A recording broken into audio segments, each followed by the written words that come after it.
Profesor Kiai Haji Nasaruddin Umar, MA, PhD. Beliau lahir di Ujung, Kabupaten Bone, tanggal 23 Juni 1959. Beliau adalah guru besar UIN Syarif Hidayatullah. Saat ini beliau menjabat sebagai Rektor Institut Perguruan Tinggi Ilmu Al-Quran Jakarta. Beliau juga sejak tahun 2016 sampai sekarang aktif sebagai imam besar Masjid Istiqlal, masjid kebanggaan kita semua.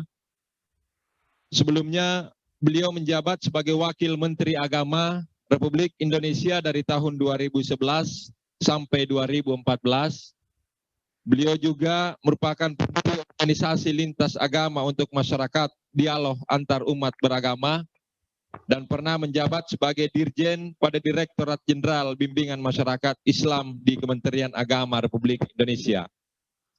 Sebagai tokoh nasional, sebenarnya beliau punya banyak pengalaman, baik jabatan struktural maupun non-struktural, pengalaman pendidikan baik di dalam maupun di luar negeri, termasuk karya ilmiah. Tetapi saya kira untuk Ananda semua, hal-hal yang berkaitan dengan yang saya sebut ini tadi, saya tidak dapat sebutkan satu persatu karena begitu banyaknya.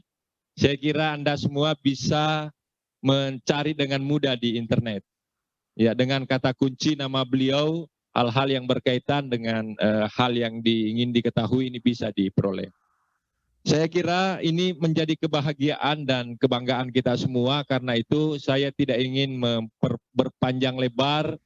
Saya ingin segera untuk mempersilahkan kepada beliau. Ya, saya lebih awal ingin melaporkan Prof. Tadi Prof. Aris Menandar sudah mengawali beberapa ide dan gagasan. Kami sungguh-sungguh berharap dengan pengetahuan dan pengalaman Bapak, kami berharap ini bisa memberi kami inspirasi untuk bagaimana mengembangkan karakter generasi milenial yang cerdas dan berakhlak, khususnya pada mahasiswa kami di Fakultas Ilmu Pendidikan Universitas Negeri Makassar. Untuk memanfaatkan waktu dengan hormat, kami persilahkan. Mudah-mudahan nanti di penghujung sesi ada waktu yang bisa disiapkan untuk mahasiswa kami berdialog dengan Prof. Terima kasih. Silahkan Prof. Waktu dan layar kami persilahkan. Assalamualaikum warahmatullahi wabarakatuh. Selamat pagi dan salam sejahtera untuk kita semuanya. Alhamdulillahilladzi 'allama bil qalam 'allama al-insana ma lam ya'lam. Asyhadu an la ilaha illallah wa asyhadu anna Muhammadan abduhu wa rasuluhu la nabiyya ba'd. Pak Aris Menandar, sahabat karib saya dan juga pimpinan termasuk moderator juga ya Adinda, dan seluruh mahasiswa yang saya cintai. Saya sungguh berbahagia dan senang sekali bisa berkesempatan bisa bermuajah walaupun lewat Zoom dengan semua orang-orang yang pahlawan pendidikan lah yang ada di mana-mana, termasuk khususnya di Sulawesi Selatan. Saya ingin langsung masuk ya, bahwa bagi kita yang beragama Islam perlu kita kaji mengapa Jibril 4 kali memerintahkan Iqra. Ayat yang pertama Tuhan turunkan itu kan Iqra. Nabi menjawab, ma'ana biqari, saya nggak bisa membaca. Iqra yang kedua kalinya, ma'ana biqari, saya tidak bisa membaca. Lalu Iqra yang ketiga, Iqra bismi rabbik, dan Iqra yang keempat, Iqra wa rabbukal akram. Ini ayat pendidikan sebetulnya sangat fundamental. Iqra pertama itu how to read, bagaimana membaca Quran itu ya. Kemudian Iqra yang kedua itu how to learn,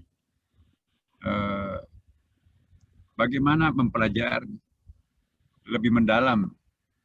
Dan yang ketiga adalah how to understand. Understanding itu mungkin ke first step itu penghayatan, naturalizing itu, ya, melakukan penjiwaan terhadap apa yang kita baca. Dan Iqra yang keempat itu mukasyafah. Apa bahasa Indonesianya mukasyafah? Apa yang menembus batas itu, membuka tabir rahasia, membuka hijab rahasia Allah. Itu Iqra yang paling tinggi. Nah sekarang kita perlu mengintrospeksi diri kita, itu kita dalam Iqra seperti berapa sekarang ini. Apa kalau hanya Iqra satu, berarti kita nggak ada apa-apanya. Iqra pertama itu hanya bisa membaca dari bahasa Latin kepada bahasa Arab ya. Nah, kalau kita bisa baca Quran itu baru Iqra pertama. Kalau hafal Quran 30 juz pun juga itu baru Iqra pertama. Baru bisa naik ke Iqra kedua kalau kita paham apa arti yang kita baca. Ya, misalnya kalau saya boleh ilustrasi ini, ini pohon nyur melambai ini, pohon kelapa, cantik sekali. Turis itu kan nggak ada pohon kelapa di kampung. Jadi memang cantik, tapi itu Iqra pertama. Nah kalau kita sudah mulai, Masya Allah, ternyata pohon kelapa ini ada cendolnya, ada sapu lidinya, ada ketupaknya di situ, ada jembatan daruratnya di situ, semua dari ujung ke ujung itu ada manfaatnya. Itu baru Iqra kedua, sudah ngerti apa yang dibaca. Iqra yang ketiga itu by emotional, jadi membaca dengan kecerdasan emosional. Yang menanam pohon kelapa ini almarhum bapak saya, ketika itu sudah tua, hujan-hujan, batuk-batuk lagi dia tanam pohon kelapa ini. Dia nggak sempat memakan buah kelapanya, kamilah yang memakan. Jadi begitu kita melihat pohon kelapa, yang terbayang bukan lagi cantiknya pohon kelapa itu, bukan lagi kegunaannya pohon kelapa itu, tapi emosionalitas yang menanamnya itu ayahnya. Nah kalau kita membaca suatu dengan cinta, ya, maka itu efeknya, dampaknya tuh lain. Maka itu kalau membaca Quran di bulan Ramadan itu nggak terasa 1 juz, 2 juz. Kenapa? Yang membacanya itu kan ada kualitas intensitas cinta di situ. Tapi kalau di luar Ramadan seperti sekarang ini ya 1 halaman aja susah tuh. Kenapa? Nggak ada intensitas emosi yang terlibat di situ. Nah, sama juga sebagai mahasiswa kita dulu kan. Wah, kalau di kamar-kamar kita itu kan ada gambar yang menggairahkan. Tapi juga ada gambar di sebelahnya itu keriput, ompong, ubana. Kenapa mata kita terpana di situ? Kenapa bukan yang menggairahkan? Karena kita menjawab, ketika semua orang mengatakan no, satu-satunya orang yang mengatakan yes, hanya perempuan tua ini almarhumah ibunda saya. Semenjak ia pergi meninggalkan kami, tidak ada lagi air mata yang tumpah ketika berdoa. Secinta apapun orang terhadap diri kita, gak ada yang sedalam doanya ibu. Mengucur tuh air mata tengah malamnya untuk mendoakan kita. Terasa sekali makbulnya doa ibu. Semenjak ibu kita meninggal, maka tidak ada lagi air mata seperti itu. Nah, jadi tenggelam foto artis yang menggairahkan di sampingnya ditenggelamkan oleh perempuan keriput. Kenapa? Karena kita menggunakan kualitas cinta di situ. Jadi ketika cinta berbicara, maka dia mampu memaafkan segalanya. Masih ada di atasnya lagi ya, yaitu Iqra yang keempat. Pohon kelapa ini subhanallah, ini aneh nih. Siapa sebetulnya yang kau tampil dalam bentuk pohon kelapa? Kenapa begitu tertarik ya? Kenapa begitu emosional saya melihat engkau wahai pohon kelapa? Siapa yang tampil dalam bentuk pohon kelapa ini? Teringat ayat, Fa'ainama tuwallu fatamma wajhullah. Kemanapun kalian menghadapkan mukamu, di situ pasti engkau akan menjumpai wajah Tuhanmu. Jadi pada hakikatnya siapa sih yang kita lihat? Selama kita masih melihat pohon itu hanya pohon, tidak mampu menerjemahkan itu tajallinya Allah Subhanahu wa taala, maka kita masih orang awam. Kalau kita mampu melihat siapa di balik pohon ini sebetulnya, siapa yang tampil dalam bentuk matahari, bulan, bintang, dan pada akhirnya kita berkesimpulan bahwa Masya Allah, kalian, kata Al-Quran kan, huwasamakum, engkau yang memberi nama. Yang bermacam-macam, yang banyak jumlahnya itu sebetulnya dialah yang asa. Jadi yang asa itu, yang banyak itu, yang banyak itu, yang asa itu. Jadi ini bacaan yang keempat ini, kalau kita sudah mampu menyadari siapa sebetulnya tampil dalam bentuk kucing, ya, laut, ya, yang berbeda-beda itu adalah bahasa Arabnya itu aratnya, bahasa Inggrisnya itu accidentnya. Tapi yang satu itu adalah the substance, jauharnya. The only one Istiqlal, hanya satu Istiqlal di dunia ini. Tetapi kalau kita ke Istiqlal, ada mihrabnya, ada mimbarnya, ada meneranya, ada karpetnya, ada tiangnya, ribuan di situ entitas yang muncul. Siapa yang tampil yang 1000 dan siapa yang tampil 1, dia juga kan. Istiqlal cuma satu, tapi yang menampilkan Istiqlal itu yang ribuan itu. Jadi siapa yang banyak, dia yang satu, dan siapa yang satu, dia juga yang banyak itu sendiri. Selama kita masih tidak mampu membedakan antara yang satu dan yang banyak, dan juga sekaligus tidak mampu menyamakan yang banyak dan yang satu itu, berarti kita masih Iqra 1-2. Nanti Iqra 3-4 inilah yang akan mengantarkan kita kepada kualitas spiritual. Dan ini nanti nyambungnya dengan karakter. Bapak Ibu teman-teman sekalian, saya ingin masuk kepada karakter ini. Karakter itu kan wilayahnya inner power kita sebetulnya. Karakter itu adalah bagian yang sangat dalam batin kita ini. Nah, saya ingin mengingatkan kepada kita Universitas Pendidikan ini ya, bahwa petuah-petuah leluhur para ulama kita itu, kalau ingin mendapatkan karakter seperti yang kita order di dalam kurikulum itu, maka kita harus mengungkapkannya dengan karakter pula. Kullu ma kharaja minal qalb waqa'a fil qalb.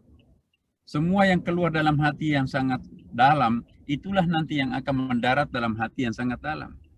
Gitu. Jadi kalau kita spontanitas saja, seilmiah apapun, secanggih apapun materi yang kita ajarkan, kalau tidak pernah dilakukan proses pembatinan, maka itu akan masuk di telinga kanan, keluar dari telinga kiri.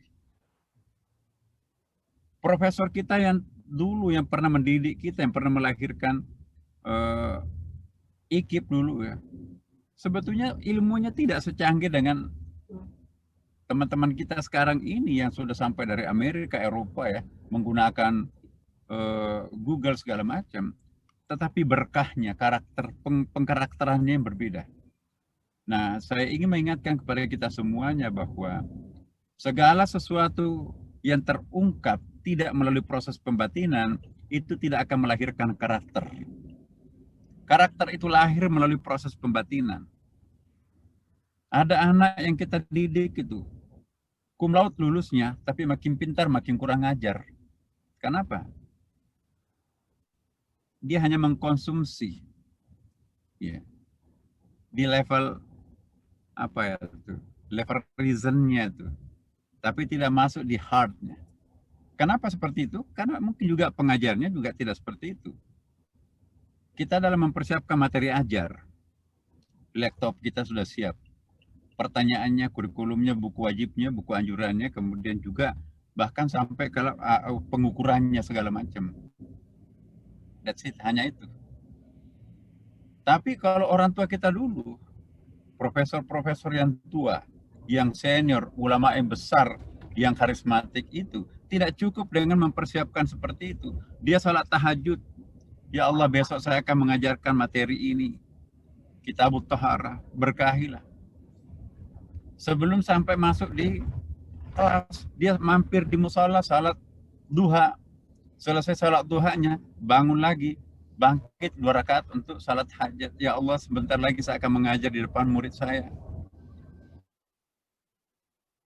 Beri pemberkahan. Masuk di kelas. Nah, sebelum kita mulai, mari kita berdoa bersama. Itu tabarruk, apa ya, consecration. Consecration itu apa ya?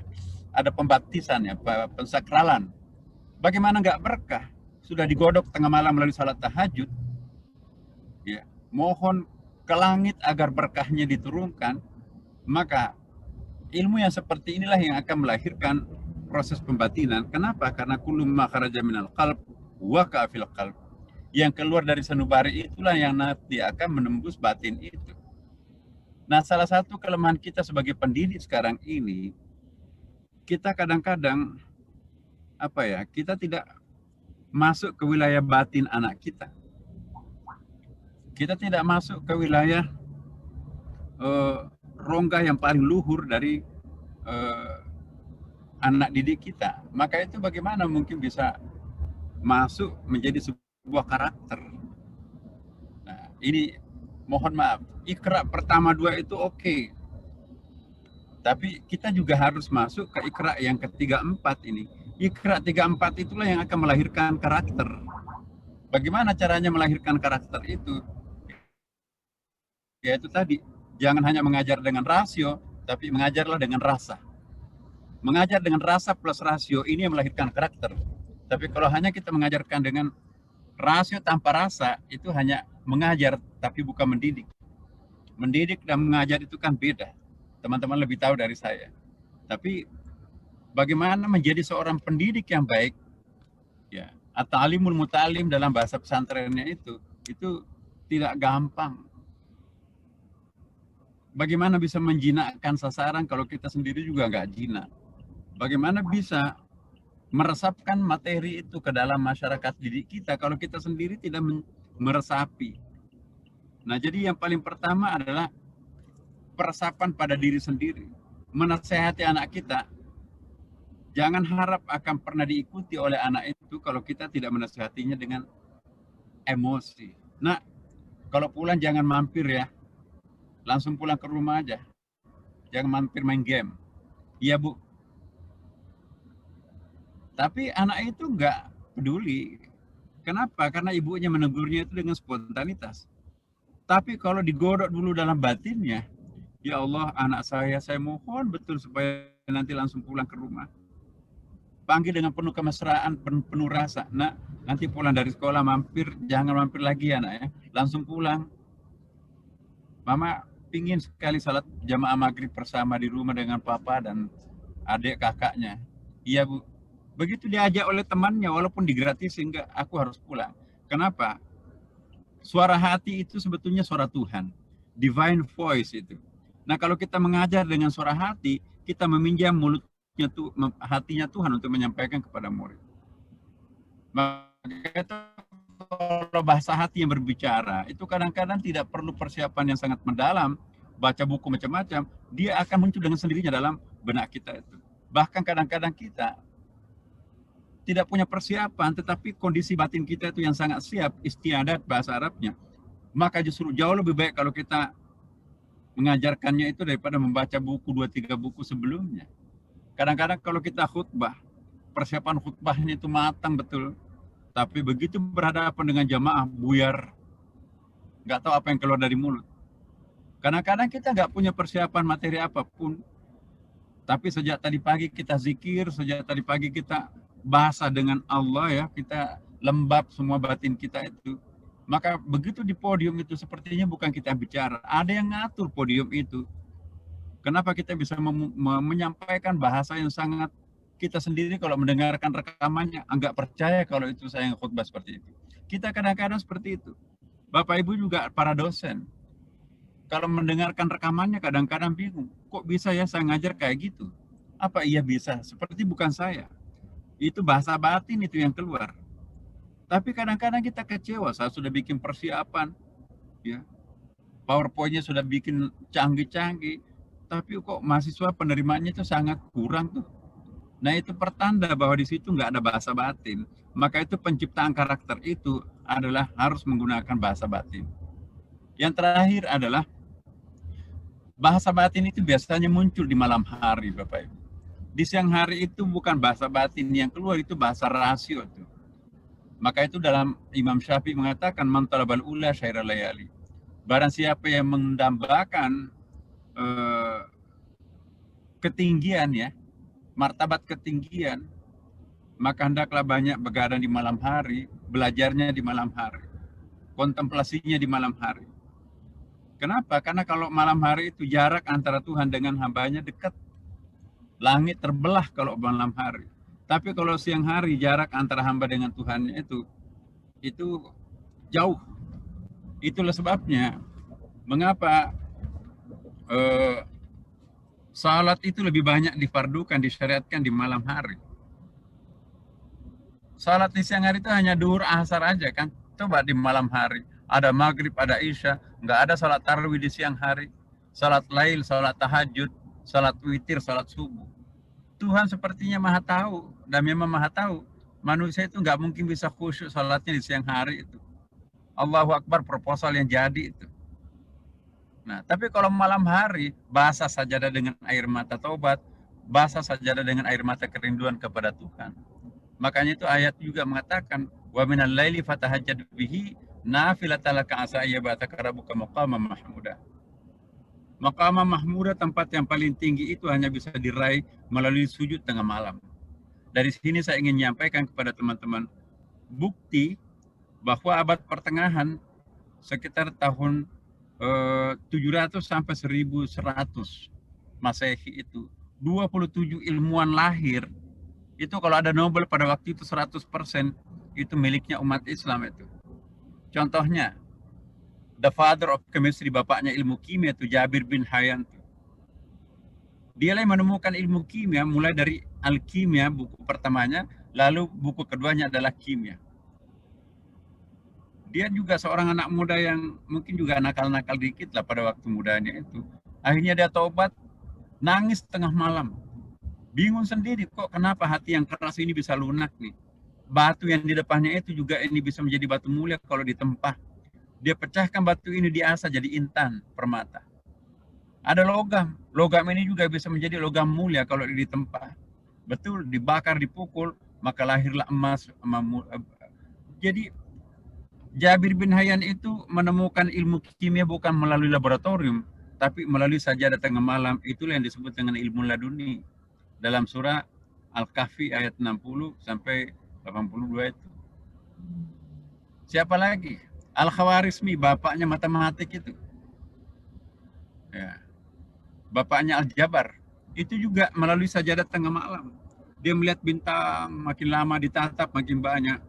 Akhirnya tak terhitung jumlahnya itu. Apa artinya banyak bintang itu? Dari mana bintang yang 1000 itu? Tidak ada angka 1000 tanpa ada angka 1. Bukankah 1000 itu kelipatan 1000 daripada angka 1? Jadi bukan saja melihat ilmu perhitungan, tapi juga melihat ada Tuhan di balik hitungan-hitungan itu. Tidak ada angka 1000 tanpa ada angka 1. Tidak mungkin ada angka 1 triliun tanpa ada angka 1. Siapa sebetulnya yang tampil dalam bentuk angka 1 itu? Qul huwallahu ahad. Ya. Siapa lagi? Ya. Bapaknya bapak the father of the modern optics itu. Ibnu Haytham. Ini ada kasusnya. Karena Roger Bacon di dalam masyarakat barat itu disebut nabinya ilmu pengetahuan. The prophet of modern scientist. Tapi itu diludahi, bahkan patungnya dibongkar. Karena yang membuat terkenal itu adalah bukunya yang berjudul The Optics. Ilmu yang kacamata itu loh. Kacamata pembesar. Kita semua tahu itu siapa itu, Roger Bacon. Roger Bacon ini adalah bapaknya ilmu pengetahuan modern. Tapi setelah ditemukan buku aslinya Kitabul Manadir Ibnu Haytham, ternyata Roger Bacon itu adalah plagiator besar. Bapak plagiator yang paling besar yang pernah dilahirkan di muka perut bumi ini ialah Roger Bacon.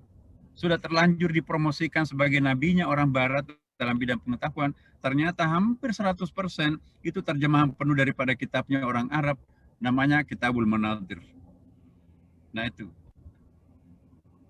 Siapa lagi? Bapaknya farmakologi misalnya, Razi, Ibnu Sina, ya. Kemudian Ibnu Battuta, Nasiruddin Tusi, dan seterusnya. 27 ilmuwan tersohor dalam ilmu pengetahuan itu semuanya umat Islam. Dari mana mereka dapatnya itu? Itu bukan laboratorium, tapi itu melalui ilmu laduni. Jadi ilmu-ilmu murni pada awalnya itu sesungguhnya adalah kontemplasi lah yang menemukan. Makanya itu jangan memandang enteng kekuatan batin, sebab tidak ada artinya apa-apa akal itu. Makanya itu disebutkan wa ma'utitu minal ilmi illa qalil. Akal itu sedikit sekali, ilmu itu sedikit sekali itu. Yang besar itu adalah hikmah. Yu'tal hikmata ma yasha wa may yu'tal hikmata faqad utiya khairan katsiran. Hikmah itu dahsyat, unlimited tanpa batas, tapi kalau akal itu sangat limited. Nah, jadi teman-teman, saya ingin mengingatkan bahwa rasanya sulit membayangkan sebuah penciptaan karakter melalui pendidikan hanya the only reason ya. Tapi mengakomodir Kekuatan batin inilah nanti yang akan melahirkan karakter, apalagi karakter mulia itu. Dahulu kala ulama besar itu atau fisikawan, ahli biologi itu juga ulama dalam pengertian alim. Nah, Ibnu Rushd misalnya di pagi hari dia dokter spesialis bedah. Kitab Tibnya 20 jilid itu diterjemahkan bahasa Eropa. Jam 11 sampai jam 12 itu dia seorang terkenal sebagai seorang filosof, menulis komentari, syarah Plato, Socrates, Aristoteles, Anaximander dan sebagainya. Ada 5 itu yang disyarah, itu diberikan anotasi. Jadi dia filosof, termasuk membantah gurunya Imam Al-Ghazali yang pernah menulis Tahafutul Falasifah, kekacauan filosof. Dia menulis kitab yang sangat terkenal, Tahafutul Tahafut. Di sore hari dia menulis sebuah buku yang sangat luar biasa, Bidayatul Mujtahid, itu buku fikih perbandingan mazhab. Saya tidak pernah melihat ada suatu perbandingan mazhab yang sedemikian rapinya selain bukunya Ibnu Rushd. Di malam hari menulis Kitabul Hikmah, buku tasawuf. Dahsyat sekali buku tasawufnya. Coba bayangkan. Lebih 1000 tahun yang lampau ada orang Ibnu Rushd, di pagi hari dokter spesialis, di siang hari dia filosof, di sore hari dia fuqaha, di malam hari dia sufi. Otaknya kayak apa itu? Nggak ada laptop pada waktu itu kan. Nah, jadi inilah yang perlu kita tiru daripada para pendahulu kita, para leluhur kita, bagaimana menancapkan karakter. Tidak ada karakter tanpa kedekatan dengan Tuhan. Itu kesimpulan saya. Kalau ingin menciptakan masyarakat berkarakter, harus familiar dengan bahasa agama, harus familiar dengan Allah Subhanahu wa taala atau Tuhan yang kita yakini sebagai Tuhan kita masing-masing setiap agama. Tanpa ada kata Tuhan, maka tidak mungkin ada karakter. Tanpa ada agama, nggak mungkin ada karakter. Dan tanpa ada batin, tidak mungkin ada karakter. Nah, kalau kita mau mencapai karakter dengan pendekatan sekularisme, mustahil. Saya kira itu cukup. Demikian. Wallahul muwaffiq ila aqwamit thariq. Wassalamualaikum warahmatullahi wabarakatuh. Wabarakatuh. Terima kasih banyak, Prof. Mohon kesediaan beberapa menit lagi untuk beri kesempatan kepada teman-teman dosen dan mahasiswa kami untuk berdiskusi. Ya, kami sekali lagi berterima kasih karena tampaknya Prof dalam perjalanan tapi masih tetap meluangkan waktu untuk bersama-sama dengan kami semua. Ya, terima kasih banyak, Prof. Para hadirin baik yang di ruangan ini maupun yang di Zoom, banyak hal saya kira yang tadi sudah disampaikan. Saya tentu tidak bisa mengulang secara persis, tetapi satu hal yang saya bisa ulangi adalah untuk bisa mencapai karakter, maka kata kuncinya, mari untuk kita sama-sama dekat dengan Tuhan yang kita yakini masing-masing. Tidak ada cara yang bisa kita lakukan untuk mengembangkan karakter. Tidak cukup hanya dengan penyampaian secara kognisi, tetapi semua harus dilakukan melalui pembatinan. Teman-teman pengajar, saya kira ini sebuah inspirasi bahwa mengajar tidak hanya cukup dengan rasio, tetapi harus dengan rasa. Untuk Anda semua mahasiswa, ini juga sebuah inspirasi bahwa belajar tidak cukup hanya dengan rasio, tetapi juga harus dengan rasa. Supaya ada keterkaitan batin antara yang mengajar dengan yang diajar, yang tentu kita berharap ini benar-benar bisa melahirkan karakter. Sebagaimana tadi para pemimpin, para pemikir Islam yang ada di terdahulu kita, yang saya kira bisa menjadi inspirasi kita bersama. Mumpung Bapak Profesor Dr. Kiai Haji Nasaruddin Umar, MA PhD, berkesempatan untuk bersama kita, saya ingin memberi kesempatan kepada Ananda semua, kalau ada hal yang ingin ditanyakan, bisa yang ada di Zoom, bisa juga yang ada di ruangan ini, ya, atau mungkin yang ada di chat. Ya, teman-teman mungkin yang di chat ada tadi, ya. Ada yang ingin menyampaikan? Ada yang ingin bertanya?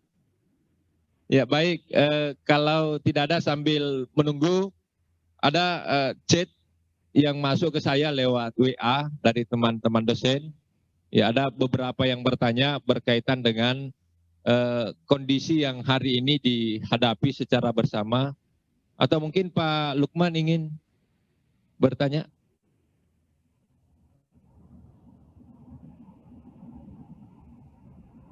Ya, Pak Lukman, silakan Pak Lukman.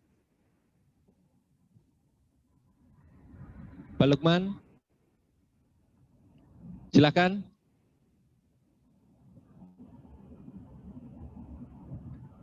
Ya, silakan Pak Lukman.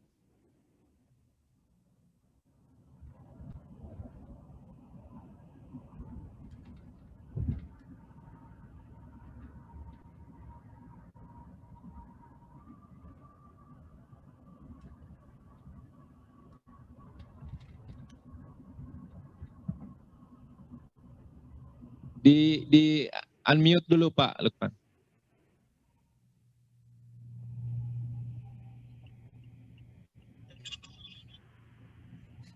Belum kedengaran Pak Lukman. Ya, silakan.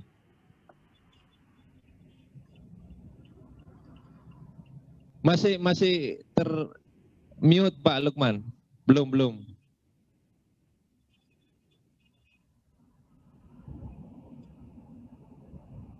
Ya, baik, mungkin sambil diupayakan ada yang lain yang ingin bertanya. Mungkin Pak Lukman nggak usah pakai headset. Iya, pakai handsetnya mengganggu itu.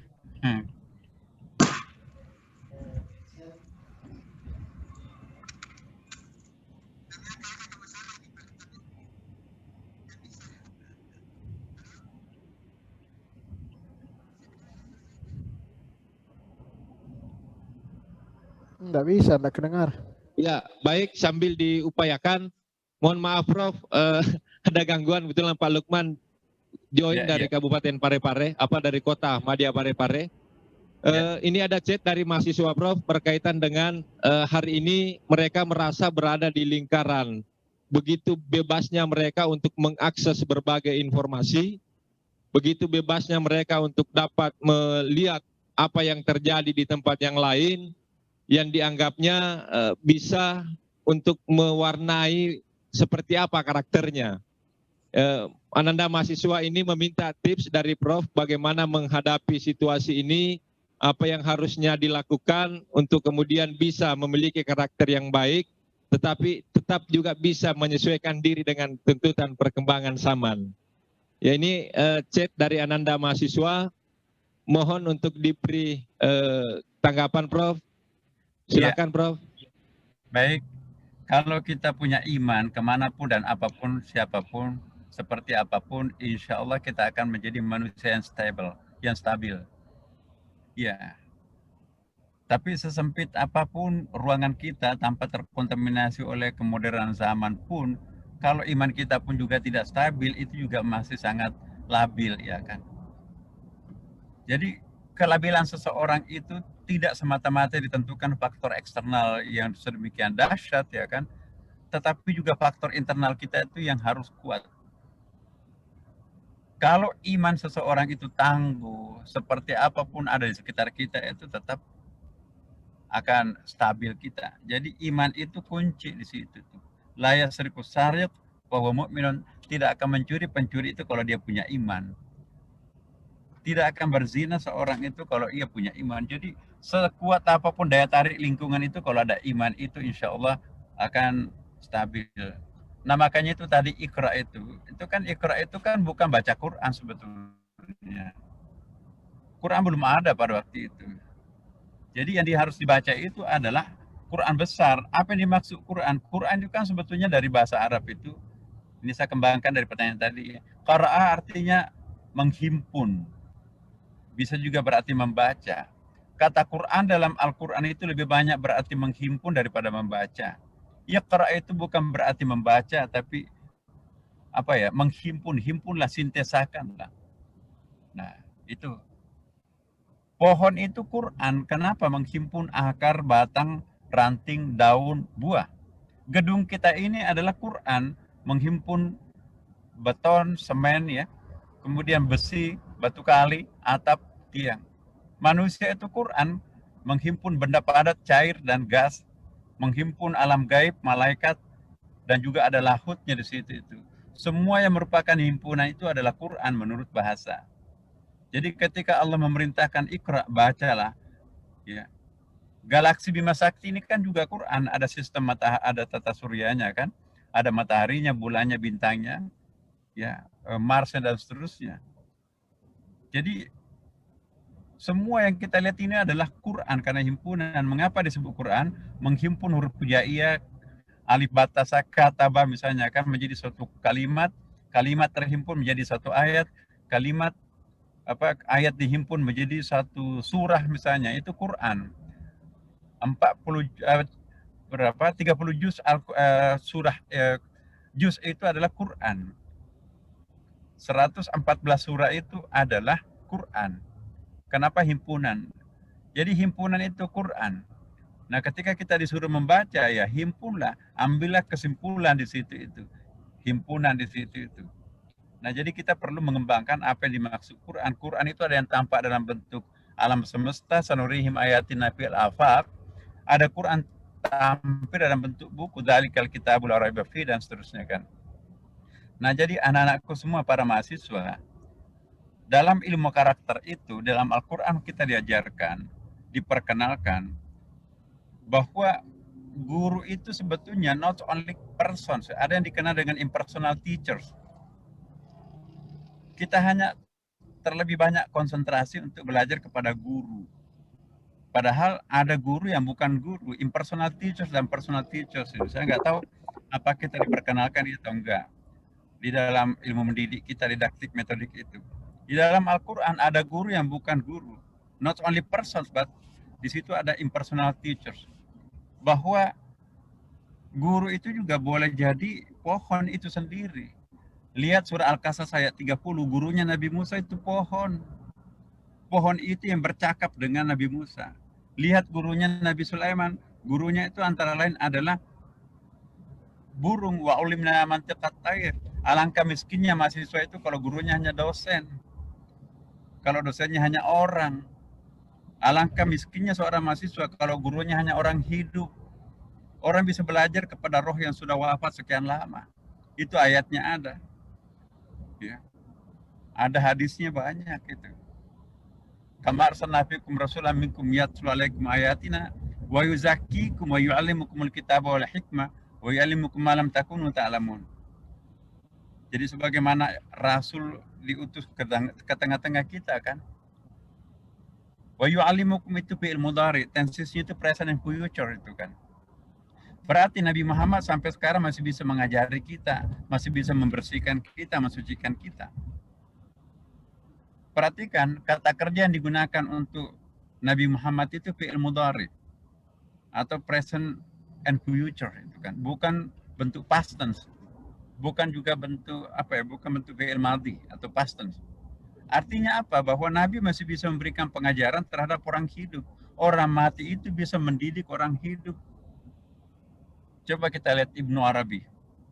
Dia bermimpi diajari oleh Rasulullah, bahkan pernah dikasih buku. Buku itu sekarang ini masih ada sampai sekarang, sudah dicetak itu. Khudatal kitab khususul hikam. Jadi satu jilid itu dikasih Nabi. Antara tidur dan tidak tidur, datang Nabi memberikan buku. Khudatal kitab, ambil kitab ini khususul hikam. Judulnya khusus hikam. Ya. Imam Al-Ghazali ditanya, ya Syekh, banyak hadis dalam Ihya Ulumuddin, tapi saya tidak temukan dalam buku hadis dalam kitab saya, tanpa konfirmasi dulu kepada Nabi. Sebelum Nabi Muhammad itu ngangguk pertanda bahwa itu dari saya tidak akan tulis dalam buku saya. Rasulullah wafat 632 Masehi, Al-Ghazali wafat tahun 1111. Berarti 500 tahun yang lampau masih bisa belajar terhadap Nabi. Ya, jadi kita pun juga alangkah miskinnya kalau seseorang mahasiswa itu kalau gurunya hanya orang, itu ada bahasa Arabnya tuh. Jadi para wali itu belajarnya kepada nabi-nabi yang terdahulu. Nah, kita dalam manusia sekuler ini, epistemologi keilmuan barat yang serba rasional ini, Kita nggak mau percaya apa itu mimpi kan? Padahal Nabi bersabda dalam hadis Bukhari Muslim, barang siapa yang bermimpi terhadapku, akulah yang dilihat, satu-satunya wajah yang tidak bisa dipalsukan oleh iblis wajahku. Nah, ulama-ulama besar yang tersohor itu bergurunya bukan saja kepada orang hidup. Roh itu bisa aktif untuk mengajari orang. Tapi siapa yang akan didatangi oleh mereka? Tentu al-ilmu nur wa nurullah dalil asi. Ilmu itu adalah cahaya, dan cahaya tidak akan masuk ke dalam hati yang kotor. Maka itu kalau ingin mendapatkan ilmu laduni, jauhi dosa. Wa thiyabaka fatahhir warrujza fahjur. Nah, ini pemahaman Al-Quran ini kan. Bersihkanlah pakaianmu. Bukan baju itu. Badan ini adalah pakaiannya roh, pakaiannya pikiran, pakaiannya kalbu. Kalau baju, cara membersihkan baju kan deterjen, rinso gitu kan. Tapi ayat berikutnya kan, wa thiyabaka fatahhir warrujza fahjur. Cara membersihkan baju itu adalah jauhi dosa, maksudnya badan. Badan ini kan tempat sujudnya kalbu, roh, akal. Nah, badan ini masjid. Kalau ini kotor, berarti masjid itu kotor. Tempat sujud itu artinya masjid. Tempat sujudnya kalbu itu adalah badan ini, jasad ini. Jadi yang harus bersih itu bukan bajunya, tetapi badan itu adalah bajunya, organ spiritual yang ada di dalam. Jadi membaca Quran itu kan, ya terjemahan itu kadang-kadang kita membuat mereduksi Al-Quran. Ya ayyuhal muddatsir, wahai Nabi yang berselimut, ketiduran gitu kan. Apa Nabi itu kan tidur? Apakah Nabi kumal, pakaiannya jorok sampai disuruh bersihkan? Bukan. Tapi tafsir atau terjemahan Kementerian Agama itu adalah khusus untuk orang, ya bukan untuk orang-orang advance gitu ya, mungkin orang awam ke bawah lah. Kita punya hak untuk menerjemahkan Al-Quran sesuai dengan kapasitas kita masing-masing. Boleh kan kita terjemahkan. Jangan terjemahkan, wahai Nabi yang berselimut dalam kurun tidur, bangunlah. Itu seolah-olah menganggap Nabi itu tukang tidur. Nabi ke Gua Hira itu 6 tahun lamanya itu, turun naik itu bukan untuk tidur di situ. Dia belajar kontemplasi, diwisuda oleh Jibril tahun ke-6 dengan Iqra-nya itu. Iya. Boleh nggak kita artikan, wahai Nabi yang menyelimuti sebuah rahasia besar, itu bisa itu. Al-Muddatsir itu orang yang menyelimuti, orang hidup dalam selimut. Nah sekarang selimut itu jangan artikan selimut kain. Wahai Nabi yang menyelimuti rahasia besar, 6 tahun lamanya kamu digodok di Gua Hira, bongkarlah kepada umatmu apa yang kamu tahu di sana itu. Bisa, banyak tuh terjemahan kita perlu dimaknai secara lapis dalam. Karena Quran itu kan ada 4 lapis itu kan. Sayang sekali kita tidak punya waktu yang lebih intens untuk membahas ini, tapi ini hanya menjawab pertanyaan yang tadi itu. Saya ingin menyimpulkan Ananda ya tadi yang bertanya ya, bahwa ya memang harus kita merevisi ulang cara belajar kita dan cara mengajar kita selama ini. Kalau kita ingin seperti apa yang diimajinasikan dalam Al-Quran itu ya, maka kita jangan berhenti pada fase Musa. Kita harus berhenti pada kombinasi Musa dan Khidir itu kan. Wa idh qala Musa li fatahu la abrahu hatta ablugha majma'al bahrain. Ya. Maka berkatalah Musa kepada asistennya, aku tidak akan berhenti mencari ilmu sampai aku menjumpai Majma'al Bahrain. Terjemahan Kementerian Agama, sampai berjumpa dengan 2 laut. Perbatasan 2 laut, yaitu laut timur dan laut barat. Itu tempatnya di sekitar Persia di situ kan. Tapi menurut tafsir Ar-Razi, itu bukan laut. Laut itu ilustrasi daripada ilmu pengetahuan yang sangat mendalam. Bahrul Muhit, ada orang pengetahuannya sangat ensiklopedis, sangat mendalam, itu disebut pengetahuannya bahar, laut. Jadi apa artinya ayat tadi itu? Saya tidak akan berhenti sampai menemui perjumpaan epistemologi timur dan barat gitu kan. Jadi timur dan barat dalam Al-Quran itu bukan geografis itu, tetapi juga bisa berarti aliran mazhab. Tidak ada agama yang lahir di barat, semua agama besar itu lahirnya di timur. Tapi pemikir yang besar itu banyak lahir di barat. Plato, Socrates, Aristoteles, Thales, Anaximenes, itu orang barat semua tuh. Tapi Hindu, Buddha, Kristen, Konghucu, Islam, Yahudi, semua lahir di timur. Nggak ada agama yang lahir di barat. Jadi timur itu adalah dunia rasa, barat itu dunia rasio. Walaupun tidak in general ya kan. Nah, perkawinan antara timur dan barat itulah Islam. Walillahil masyriq wal maghrib. Ya. Kepunyaan Allah timur dan barat itu. Fa'aina matuallu fatama wajhullah. Nah, kemanapun kalian menghadap itu engkau akan menjumpai wajahku. Nah, jadi kita tidak boleh mempertentangkan diri kita dengan barat atau kita mentang-mentang orang barat menganggap timur itu hina. Enggak. Musa tidak boleh menghina Khidir. Khidir pun juga tidak boleh memandang enteng Musa. Musa itu dunia rasio, Khidir itu dunia spiritual itu kan. Kelengkapan ilmu ialah perkawinan antara Musa dengan Khidir. Untuk apa Allah menciptakan suatu perbandingan dalam surah Al-Kahfi bahwa ilmu yang sejati ialah perkawinan antara ilmunya Khidir yang ilmu husuli dan ilmunya Khidir yang ilmu huduri. Nah, tidak akan sempurna keilmuan seseorang itu kalau hanya Musa oriented. Tapi tidak juga akan sempurna seseorang itu kalau sufi oriented seperti Khidir. Kesempurnaan hakul yakin itu ialah teosofi itu. Masuk akal tapi juga harus masuk di hati. Jangan masuk akal tidak masuk hati. Itu sekuler. Atau jangan masuk hati melulu tapi nggak peduli akal. Itu juga sufisme yang hemat saya keliru. Man tafaqqah wa lam yatasawwaf faqad tafassak. Wa man tasawwafa wa lam yatafaqqah faqad tasandak. Wa man jama'a bainahuma faqad tahaqqaq. Barang siapa yang berpikir tanpa bertasawuf itu fasik, rusak. Barang siapa yang bertasawuf tapi tidak berpikir tasandak itu juga rusak. Barang siapa yang menggabungkan keduanya itulah yang benar. Ini ungkapan Ibnu Athaillah. Saya kira begitu Bapak Ibu. Terima kasih. Terima kasih banyak Prof. Ini mewakili teman-teman mahasiswa ini sudah memperoleh penjelasan. Mohon satu lagi Prof, pertanyaan.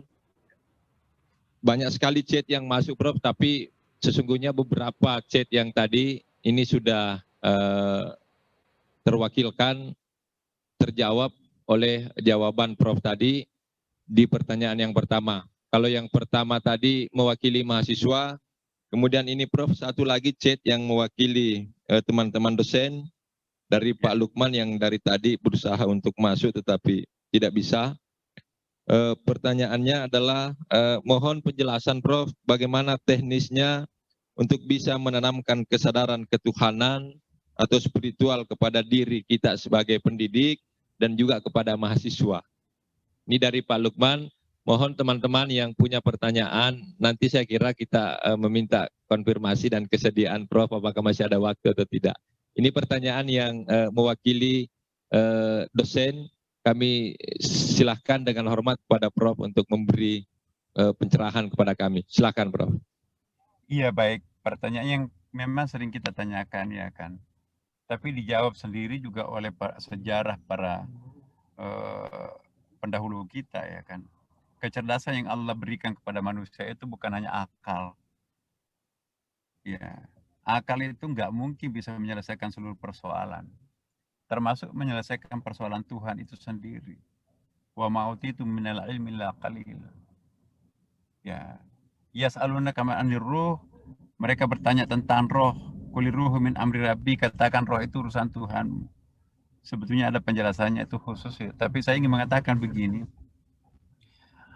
Ada pengetahuan yang harus kita gunakan untuk mengetahuinya itu akal. Inilah ada ilmu, ada ma'rifah ya kan. Apa perbedaan antara ilmu dan ma'rifah? Ilmu ialah dari akar kata alima ya'lamun. Artinya apa ilmu itu? Pengetahuan yang diperoleh melalui olah nalar, bahasa Arabnya ilmun, menjadi bahasa Indonesia ilmu. Pengetahuan yang diperoleh melalui olah batin, itulah yang disebut dengan ma'rifah. orang Ahlussunnah menyebut ma'rifah, orang Syiah menyebutnya irfan. Jadi kalau Bapak Ibu teman-teman menemukan kata-kata satu menyebut ma'rifah, yang lainnya mengatakan irfan, sama. Itu juga yang disebut irfan, ma'rifah, sama. Cuma Syiah menggunakan istilah irfan, Ahlussunnah menggunakan ma'rifah. Nah, jadi pengetahuan yang diperoleh melalui rasio itu disebut ilmu. Pengetahuan yang diperoleh melalui olah batin itu disebut ma'rifah. Nah, seseorang yang ingin mendapatkan ilmu yang sejati itu kombinasikanlah antara rasio dan rasa tadi itu. Kombinasikanlah antara Musa dan Khidir. Siapa itu Musa? Itu kan disuruh untuk belajar ya. Kenapa? Karena dia terlalu reason oriented. Padahal di atasnya masih ada, di atas langit masih ada langit. Nah, tidak mungkin kita bisa meraih ketinggian itu kalau kita berjarak dengan Tuhan. Makanya itu salah satu kuncinya kalau ingin mendapatkan ilmu laduni seperti yang tadi ditanyakan, maka mari kita membangun jarak yang dekat dengan Allah Subhanahu wa taala atau Tuhan kita apapun agama kita. Nah, ada yang disebut dengan riyadhah. Riyadhah itu semacam apa ya? Riyadhah itu exercises bahasa Inggrisnya. Jadi ada olahraga, ada olah nalar, ada juga olah batin kan? Olahraga, olah nalar, olah batin ini. Jadi kalau kita ingin mendapatkan semuanya, olahraga, olah batin, ya, dan juga olah nalar itu, insya Allah itulah yang akan dapatkan. Nah, teman-teman, satu poin lagi yang ingin saya tambahkan kepada Pak Lukman, ya. Kalau kita belajar dari para arifin itu, memang ada doa-doa khusus ya. Doa untuk mendapatkan ilmunya Allah itu. Ya. Ada. Allahumma rabbi zidni ilman mubaraka. Itu hadis itu ya. Diajarkan kita oleh Nabi. Tapi doanya itu kan juga bagaimana? Banyak orang berdoa itu cuma komat kamit mulutnya doang. Nah, kita diminta berdoa itu kan ada 3 lapis doa. Ad-du'a bilisanil maqal, ad-du'a bilisanil hal, dan ad-du'a bilisanil isti'adad. Doa yang dipanjatkan dengan komat kamitnya mulut itu doa yang paling rendah mutunya. Doa yang paling bagus berikutnya ialah doa yang dipanjatkan dengan suara hati. Ad-du'a bilisanil hal afsahu minad du'a bilisanil maqal. Doa yang dipanjatkan dengan hati yang sangat dalam itu lebih efektif daripada doa yang dipanjatkan dengan mulut. Tapi di atasnya masih ada lagi. Ini yang jarang kita tahu ini, yaitu ad-du'a bilisanil isti'adad. Doa yang dipanjatkan dengan bahasa istidad, kesediaan. Apa itu bahasa Indonesianya istidad itu ya? Kalau boleh saya ilustrasikan istidad itu kesiapan menerima apapun dari Allah, pasrah kepada Allah. Ya. Jadi kita masuk mencemplungkan diri kita kepada Allah. Ini susah saya jelaskan dalam situasi seperti saya perjalanan macet ini. Tapi nanti pada satu kesempatan yang berbeda Bapak Ibu sekalian nanti kita bisa dalami. Cuma poin yang saya ingin sampaikan apa yang dikatakan oleh Jalaluddin Rumi dalam kitab Masnawinya itu. Dia katakan begini, nggak mungkin. Jadi begini, bukan Allah pelit tidak mau memperkenalkan dirinya siapa. Bukan Allah pelit tidak mau membocorkan semua rahasianya kepada kita. Bukan Allah pelit sehingga tidak mau mengopen semua apa yang ada di kapasitasnya itu. Tapi apa artinya sebuah cangkir untuk menampung samudra? Itu kata Jalaluddin Rumi. Kita itu hanya cangkir, Allah itu samudra. Bagaimana mungkin cangkir bisa menangkap samudra? Nah, ambisi kita kadang-kadang berlebihan. Pakai akal untuk memahami Allah, itu nggak mungkin. Sama ibaratnya cangkir akan menangkap samudra. Tangkaplah samudra itu dengan, atau tangkaplah laut itu, wadahilah laut itu dengan samudra. Nah, itulah yang pas itu. Jadi kalau kita ingin memahami ketinggian, itu ya naik ke atas. Kalau kita hanya berkutat di bumi ini, nggak bakalan bisa mendapatkan banyak. Keranjang kita kecil, tapi kalau kita naik ke atas harus menggunakan keranjang yang raksasa. Nah, bagaimana mendapatkan itu? ya inilah tarekah namanya. Mungkin lebih teknisnya ini kita perlu mungkin lebih fokus. Mohon maaf ya, saya tidak bisa menjelaskan lebih emosional dalam situasi kita seperti sekarang ini ya, tapi insya Allah pada kesempatan lain Pak Aris Munandar mungkin perlu juga teman-teman dosen mungkin terutama ya, sesama dosen kita perlu juga saling isi mengisi. Saya perlu belajar banyak kepada pengalaman individualnya teman-teman ya, sama juga sebaliknya mungkin kita bisa belajar kepada teman-teman kita yang lain ya. Ibaratnya itu ya, Nabi Musa sehebat itu pun juga masih disuruh belajar oleh Allah kepada orang yang sama sekali tidak terkenal. Hati-hatilah terhadap orang yang tidak terkenal, karena boleh jadi itu adalah selebriti langit. Banyak selebriti bumi, tapi nggak ada yang kenal di langit. Dan sebaliknya banyak selebriti bumi itu tadi tidak ada yang kenal di langit. Tapi juga sebaliknya ada orang sama sekali nggak ada yang kenal di bumi, tapi selebriti langit. Nah sekarang yang kita akan cetak ini adalah manusia-manusia yang selebriti langit dan bumi sekaligus. Kalau selebriti langit itu susah, menjadi selebriti bumi itu juga gampang. Tapi yang paling berat lagi itu selebriti di bumi, selebriti juga di langit. Itulah Rabbana atina fid dunya hasanah wa fil akhirati hasanah wa qina adzabannar.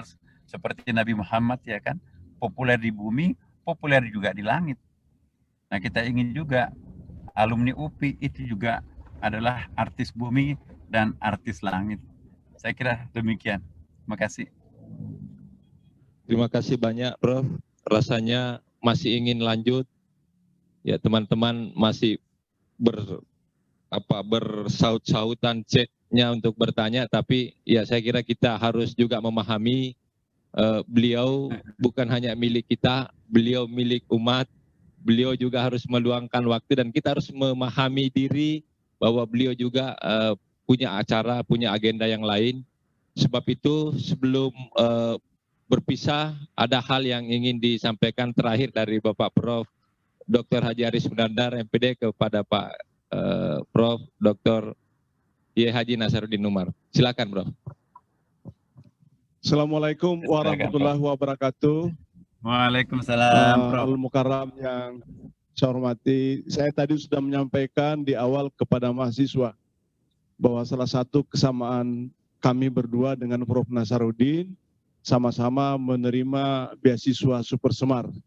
Alhamdulillah, dan itulah yang membantu kita bisa menyelesaikan studi. Berarti sama-sama orang miskin. Ya, sama-sama orang miskin tapi bisa menjadi artis di dunia dan menjadi artis di langit, insya Allah, amin.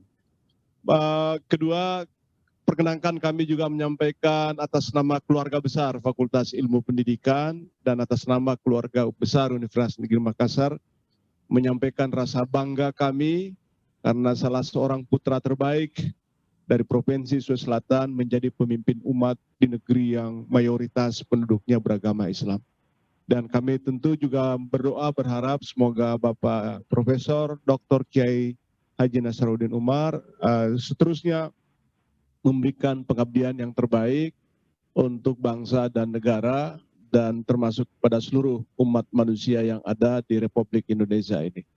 Yang ketiga, kami juga mohon, ini terlalu banyak permohonan dari kami ini Pak Kiai, di sela-sela doa Prof, Pak Kiai, mohon kami juga menitip doa untuk kami semua, khususnya keluarga besar Universitas Negeri Makassar dan keluarga besar Fakultas Ilmu Pendidikan agar dapat menjalani usaha-usaha untuk menimba ilmu dengan sebaik-baiknya, dengan seoptimal mungkin, sesuai dengan ajaran-ajaran agama yang telah diberikan. Yang kita ingin hadirkan, kita mau capai seperti yang Pak Kiai sampaikan terakhir adalah kita ingin menjadi artis di dunia. Tapi juga tidak kalah pentingnya adalah kita menjadi hebat juga di dalam urusan-urusan akhirat. Dan doa yang paling spesifik, siapa tahu Pak Kiai sempat juga kita bisa ketemu lagi, dapat undangan lagi dari Kerajaan Arab Saudi untuk bisa menunaikan haji, ibadah haji bersama-sama di Tanah Suci seperti yang sudah lalu. Termasuk Pak Lukman tadi yang bertanya itu adalah alumni juga undangan dari Kerajaan Arab Saudi. Pak Kiai. Alhamdulillah. Ya. Terima kasih Pak Kiai, terima kasih sekali lagi. Mohon maaf bila ada Salam kekurangan. kawan-kawan kita tentunya. Iya, Assalamualaikum warahmatullahi wabarakatuh. Waalaikumsalam warahmatullahi wabarakatuh.